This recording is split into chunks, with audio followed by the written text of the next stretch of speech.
আরবের crown prince Mohammed বিন সালমানের স্বপ্নের নিয়ম শহরের জন্য জমি অধিগ্রহণের ক্ষেত্রে কেউ বাধা দিলে তাকে হত্যার নির্দেশ দেওয়া হয়েছিল নিরাপত্তা কর্মীদের। উচ্ছেদ অভিযানের বিরোধিতা করায় ইতিমধ্যে একজনকে গুলি করে হত্যা করা হয়েছে। $500 বিলিয়ন এই শহরটি ক্রাউন প্রিন্স সালমানের ভিশন 2030 অংশ।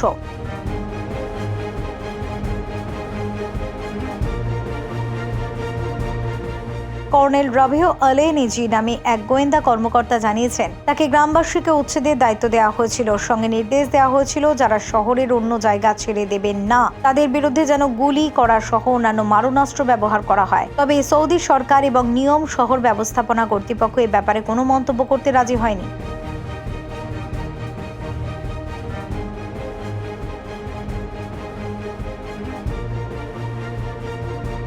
সৌদির এই গোয়েন্দা কর্মকর্তা বর্তমানে যুক্তরাজ্যে বসবাস করছেন। মোহাম্মদ সালমানের চিন্তার মূল বিষয় হল নিয়ম শহর। এ কারণে ওয়াইতাদ গোত্রের সঙ্গে এমন নির্মমতা করেছেন তিনি।